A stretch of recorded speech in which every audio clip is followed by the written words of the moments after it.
Control inside USP Big Sandy didn't come from chaos. It came from systems, layered, procedural, and relentless. According to Bureau of Prisons policy, discipline in high-security federal prisons is built on predictability. Every movement is scheduled. Every violation is categorized. Every response is documented. On paper it looks orderly. Inside Big Sandy, according to dozens of court filings and sworn inmate declarations, it felt suffocating. The backbone of control was segregation. Officially, it was called special housing. Administratively, it existed to separate inmates who posed threats, from gang leaders, to violent offenders, to prisoners under investigation. Unofficially, former inmates described it as the engine that powered compliance. Segregation cells were concrete boxes, roughly the size of a parking space. A steel bed, a thin mattress, a combination sink and toilet, lights that never fully turned off. According to publicly available architectural plans submitted in litigation, many of these cells were designed with solid doors, not bars, cutting off airflow, sound, and sight. Isolation wasn't temporary for everyone. Court records show inmates placed in segregation for months without formal disciplinary hearings, sometimes under administrative detention, a status that allowed indefinite confinement pending investigation. The Bureau of Prisons argued this was necessary for safety. Plaintiffs argued it was punishment without due process. Federal judges reviewing these cases often stopped short of declaring the practice unconstitutional, but several rulings acknowledged that prolonged isolation raised serious concerns. Inside, segregation reshaped behavior. Inmates learned quickly that resistance escalated consequences. Filing grievances could result in cell searches. Questioning an order could lead to restraints. According to internal incident reports introduced as evidence in lawsuits, use of force events frequently followed verbal disputes rather than physical threats. Correctional officers worked under pressure. Staffing shortages meant fewer officers supervising more high-risk inmates.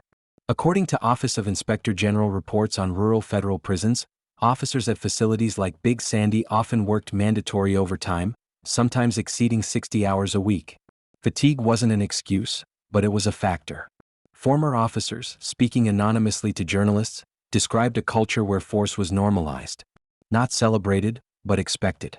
When backup was limited and help was minutes away, compliance mattered more than conversation. That dynamic hardened fast.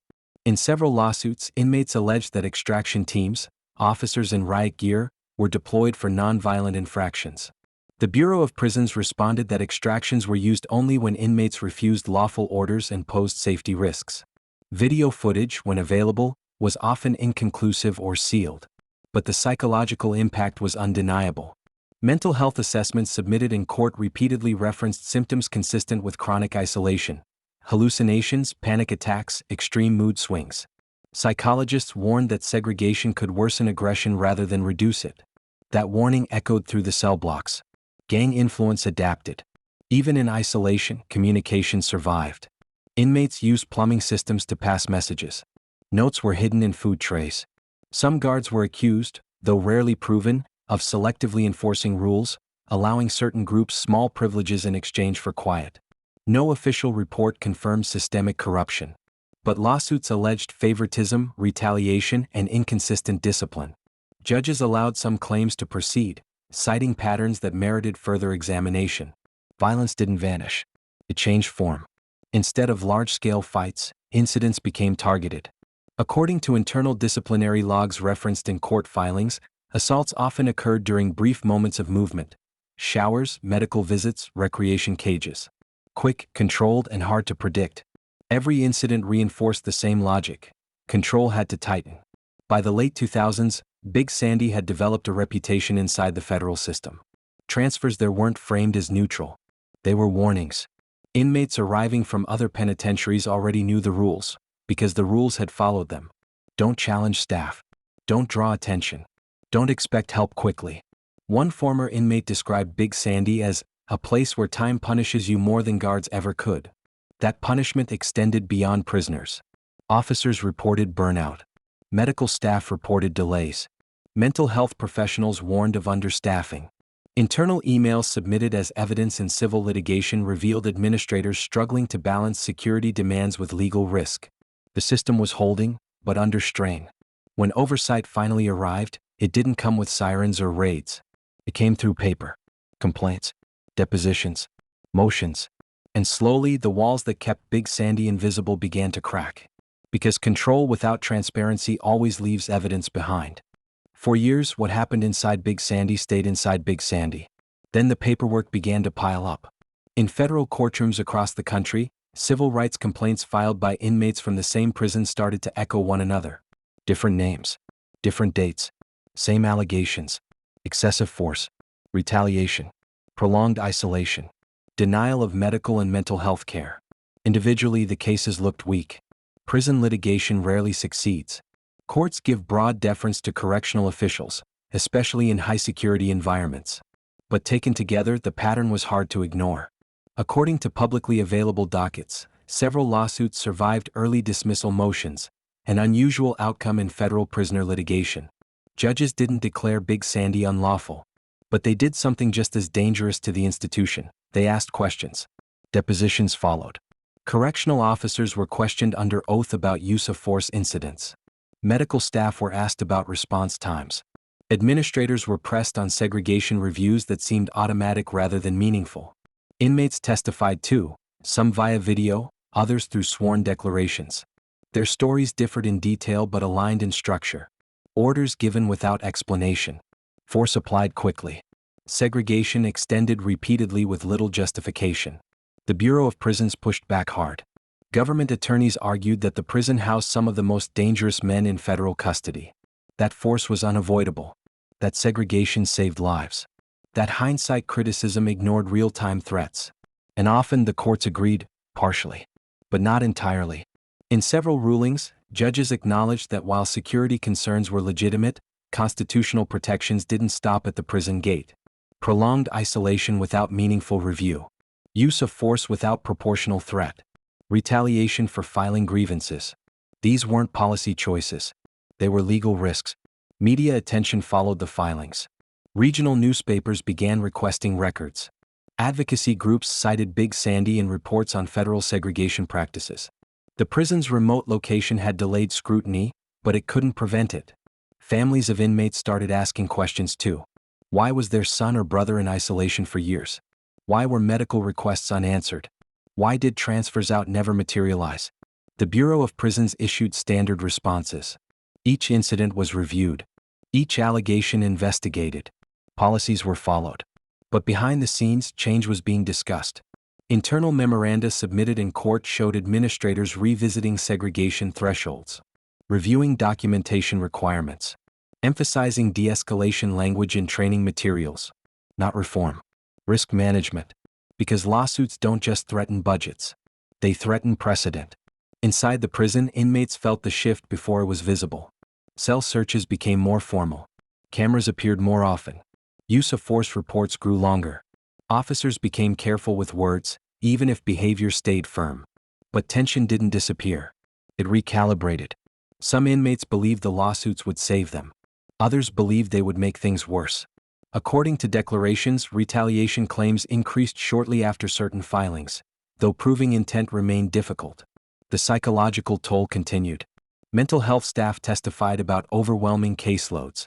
Court-appointed experts warned that segregation-heavy environments required more, not fewer, clinical resources.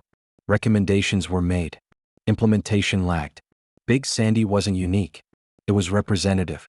Across the federal system, high-security prisons faced the same dilemma: how to maintain control without crossing constitutional lines. Big Sandy just happened to be where the lines were being tested most visibly. And then came the cases involving death. Public records confirm multiple wrongful death claims tied to medical emergencies and self-harm incidents at the prison. Each case followed a familiar arc. An inmate collapses. Response is delayed or disputed. The family sues. The government denies negligence. Settlements occur quietly without admissions. These cases drew attention from outside Kentucky. National prison reform organizations began tracking Big Sandy alongside facilities like ADX Florence and USP Hazleton. Not because it was officially the worst, but because it exemplified a system under stress. Inside, inmates watched guards read depositions. That mattered. Because when power has to explain itself, even briefly, it changes the balance. By the mid-2010s, Big Sandy was no longer invisible. It was still isolated, still harsh, still feared, but it was being watched. And surveillance, even legal surveillance, alters behavior. The question wasn't whether the prison would change. It was how much pressure it would take, and who would break first. Pressure doesn't stay contained inside concrete walls. It leaks into bodies, into families, into decisions made at 3 a.m. when no supervisor is around. By the time Big Sandy entered the national conversation through lawsuits and investigative reporting, the damage wasn't theoretical anymore. It was visible in medical files, grievance logs, and testimonies from people on both sides of the bars. For inmates, the cost showed up first in the mind. According to mental health evaluations filed in federal cases, prisoners held in long-term segregation reported classic symptoms of isolation distress: memory loss, hypersensitivity to sound, uncontrollable anger, and emotional numbness. Some described panic attacks triggered by routine noises: keys, boots, doors sliding shut. These weren't rare reactions. They were expected ones. Clinical experts testified that when human interaction is reduced to shouted orders through steel doors, the brain adapts in ways that aren't reversible for everyone. Rehabilitation becomes secondary.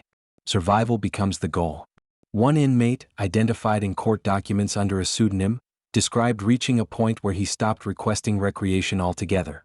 The cage felt like another test, another exposure, another opportunity for something to go wrong. He stayed in his cell instead. Days stacked on days. Weeks disappeared. That withdrawal worried mental health staff, but staff resources were thin. According to internal staffing reports, psychologists at Big Sandy were responsible for hundreds of inmates each, including those in crisis. Appointments were brief. Follow-ups were delayed. Treatment plans existed on paper, not always in practice. When self-harm occurred, it shook the unit. Public records confirmed suicides and suicide attempts inside the prison over the years. Each incident triggered mandatory reviews. Each review concluded with policy reminders. Each reminder faded into routine. Families learned through short phone calls or official letters. No parent imagines hearing that their child died alone in a federal cell miles from the nearest town. No explanation fully satisfies. Some families sued. Others didn't have the resources. All carried the same questions. For correctional officers, the cost was different, but just as real. Officers at Big Sandy weren't immune to fear. They worked around men with long sentences and reputations for violence. Every shift carried risk. Every door open was a calculation. Former officers interviewed by journalists described living in a state of constant alert. Not panic. Vigilance. The kind that wears you down quietly. Over time, empathy became dangerous. Distance felt safer. That emotional armor protected officers on the job, but followed them home. Marriages strained. Sleep fractured. Alcohol use increased, according to regional health surveys involving correctional staff. Some officers transferred out. Others stayed and hardened. In that environment, mistakes multiplied. A delayed medical call. A misread situation. A response that escalated instead of calmed. None of it required malice. Fatigue was enough. When incidents happened, officers documented them carefully. They had learned that paper mattered. That cameras mattered. That words mattered. The system adapted, not to reduce harm but to defend itself from scrutiny. Inside, inmates noticed. Force didn't vanish. It became procedural. More scripted. Less spontaneous. The outcome often stayed the same. For men serving decades, hope narrowed to small things. A transfer closer to family. A successful appeal. A cell change. Most never came. Some inmates aged inside Big Sandy. Their bodies slowed. Their threat level dropped. But their classification didn't always follow. According to lawsuits, older prisoners remained in restrictive housing long after their behavior stabilized. Security assessments lagged behind reality. That disconnect raised ethical questions the courts struggled to answer. How dangerous is a man who's been locked alone for 10 years? And who decides when danger ends? The Bureau of Prisons maintained that decisions were individualized and based on intelligence. Critics argued that inertia played a larger role. Once a man was labeled high risk, it was safer administratively to keep him there. Big Sandy didn't exist to experiment with mercy. It existed to contain risk. But risk isn't static. People change even in prison. Sometimes because of prison. Sometimes despite it. By the late 2010s, pressure for reform grew louder. Not just from inmates and families, but from within the system. Federal judges questioned prolonged isolation more aggressively. Policy memos emphasized step-down programs. Language shifted toward reintegration. Implementation remained uneven. Some inmates were moved to less restrictive units. Others weren't. Criteria stayed opaque. Appeals stalled. Big Sandy remained Big Sandy.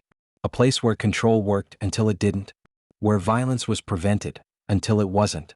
Where isolation kept order until it fractured minds. And through it all, the mountains stayed silent. USP Big Sandy still stands where it was built, hidden by geography, protected by distance, and shaped by a mission that has never been simple. Officially, it is a necessary institution. A place designed to hold men the federal system believes cannot be safely managed anywhere else. According to Bureau of Prison statements, facilities like Big Sandy exist to protect staff, inmates, and the public from extreme violence.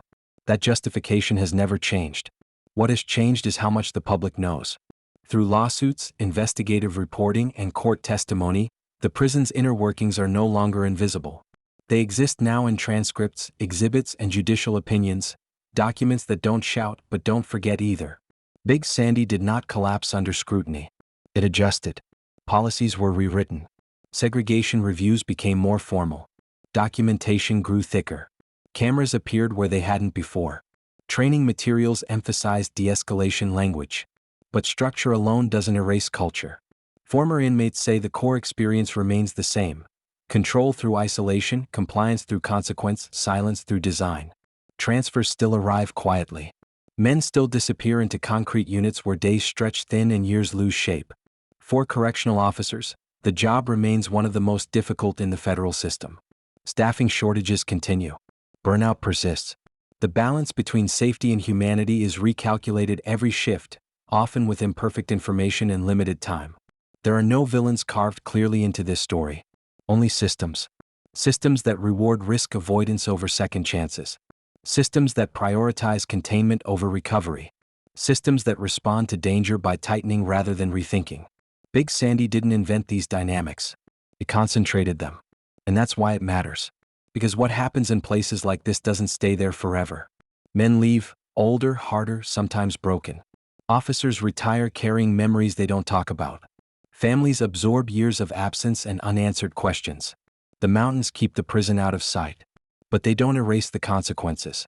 Today, debates over solitary confinement, mental health care, and prison accountability continue in courts and Congress. Each policy shift carries echoes of facilities like Big Sandy, quiet reminders of what happens when isolation becomes routine instead of exceptional. According to legal scholars, the future of high-security incarceration will be decided not by one ruling or one reform, but by accumulated pressure. Case by case. Facility by facility. Big Sandy's story is part of that record now. Not as a scandal frozen in time. Not as a single failure. But as evidence of how far a system can go when distance shields it, and how slowly it changes once the walls start talking. Because prisons don't just hold people. They hold values. And in places like Big Sandy, the question has never been whether control works. The question is what it costs, and who ends up paying long after the gates close behind them. If you want more real, documented stories from inside the world's most secretive prisons, make sure you're subscribed. These places survive on silence, and the only way to challenge that is to keep telling the stories they were built to hide. It was built to be invisible. A federal prison buried in the mountains, hours from the nearest city, where some men spend years without touching another human being. According to court filings, inmates here have alleged beatings, prolonged isolation, and a system designed to break resistance, not rehabilitate. Officials call it necessary. Former prisoners call it a pressure cooker. And the public barely knows it exists. Before we go inside one of America's most isolated and dangerous federal prisons, make sure you like this video and subscribe to the channel, because stories like this are meant to be seen, not buried. The road to the prison winds through eastern Kentucky like a warning. Two-lane highways cut through dense forest, past coal towns hollowed out by time and job loss. Cell service drops without notice. Houses grow farther apart. And then suddenly the landscape opens to razor wire, concrete, and armed towers. USP Big Sandy was designed to disappear into this terrain. According to federal construction records, the prison opened in 2003 as part of the Bureau of Prisons' expansion of high-security facilities after the 1990s crime wave and domestic terrorism scares. The location wasn't accidental. Remote land meant fewer escape risks, fewer civilian witnesses, and fewer resources for inmates to rely on. Isolation wasn't a side effect. It was the point. From the outside, the prison looks quiet, almost dormant. No sirens. No visible movement. But inside, according to multiple lawsuits and sworn affidavits, the tension never shuts off. Big Sandy houses men convicted of violent federal crimes: armed bank robbery, large-scale drug trafficking, organized crime enforcement, and murders committed inside other prisons. Some are serving life sentences. Others are doing decades with nothing to lose. The Bureau of Prisons classifies it as a high-security United States penitentiary, but former inmates have repeatedly described it as a step away from supermax conditions. Court records show that long-term segregation, what inmates call the SHU, or the hole, has been a defining feature of the institution since its earliest years. According to filings in multiple federal civil rights cases, some prisoners alleged they were confined to small concrete cells for 23 hours a day, sometimes for months or years at a time, with minimal human contact. The Bureau of Prisons has denied systemic abuse, stating in responses that segregation is used only when necessary for safety and discipline. But the lawsuits kept coming. One former inmate, referred to here under a pseudonym as Marcus Reed, entered Big Sandy in the mid-2000s after a conviction tied to interstate drug trafficking. According to his sworn declaration in federal court, the first thing he noticed wasn't the bars or the guards, it was the silence. Not calm silence. Pressurized silence. In Big Sandy, sound doesn't echo the way it does in older prisons. The walls absorb it. Doors seal it in. Reed later testified that when someone screamed, it felt close even when it wasn't. Like the building itself was listening. Orientation was brief. Rules were absolute. Violations were punished immediately. According to Bureau of Prisons policy manuals, inmates are expected to comply with hundreds of institutional rules governing movement, speech, and posture. At Big Sandy, enforcement was aggressive. Reed alleged that minor infractions, talking during count, refusing a cell search, questioning an order, could escalate into restraints, cell extractions, or segregation referrals. These claims were contested by prison officials, but internal incident reports submitted in court show that Big Sandy recorded a high number of use of force incidents during certain years, particularly between 2004 and 2010. In some cases, federal judges allowed lawsuits to proceed, citing enough evidence to warrant further review. Inside, the population quickly divided itself. Prison doesn't eliminate hierarchy. It sharpens it. According to investigative reporting and inmate testimony, racial and regional groups consolidated for protection. White supremacist gangs, Latino-based organizations, and black prison groups each controlled different social spaces. Even in segregation units, communication found a way, through vents, through coded knocks, through contraband notes passed during showers. Big Sandy's design limited yard time and group movement, but it didn't erase influence. Control shifted quietly, often invisibly. Correctional officers, many recruited locally, were under constant strain. Staffing shortages plagued the prison almost from its opening. Congressional reports from the late 2000s noted high turnover rates at several rural federal prisons, including Big Sandy. Long hours, mandatory overtime, and exposure to violence took a toll.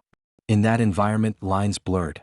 Several federal lawsuits filed by inmates alleged that certain officers used excessive force or retaliated against prisoners who filed grievances. The Bureau of Prisons has consistently stated that it investigates all allegations and disciplines staff when misconduct is proven. Some officers were reassigned or left employment, though specific disciplinary outcomes are often sealed. What remains visible is the pattern. In 2007, a series of inmate complaints triggered a Department of Justice review.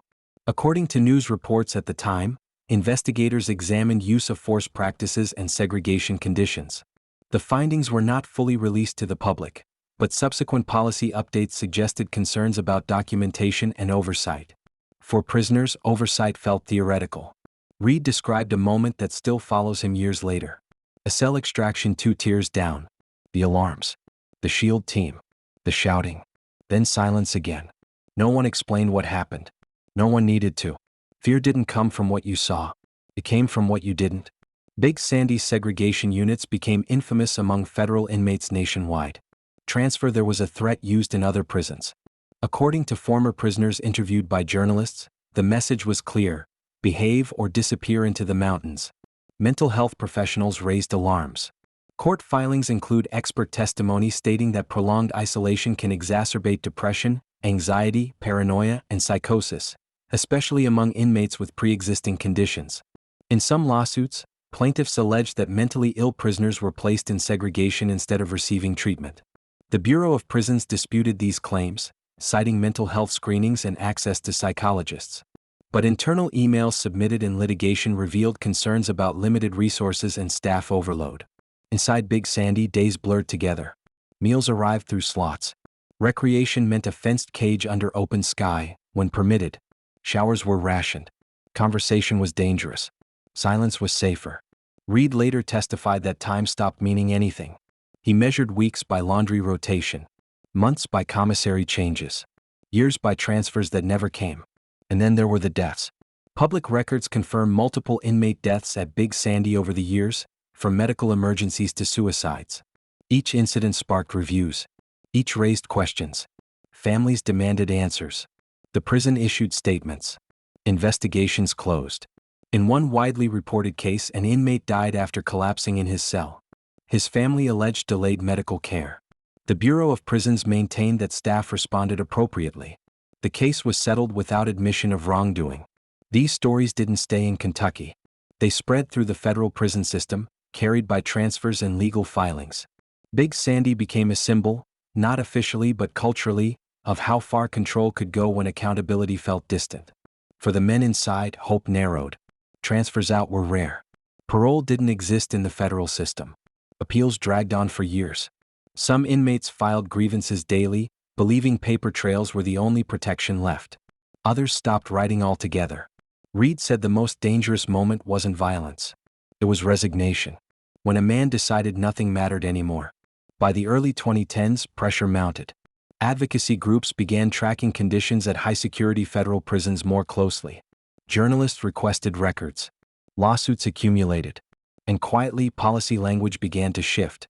But inside Big Sandy, change came slowly, if at all. Because prisons don't reform themselves easily. And places built to isolate rarely let go of that purpose. The inner mechanics of control at USP Big Sandy, how segregation, force, and silence became tools of order, and why so many inmates say the system didn't just punish violence, it produced it.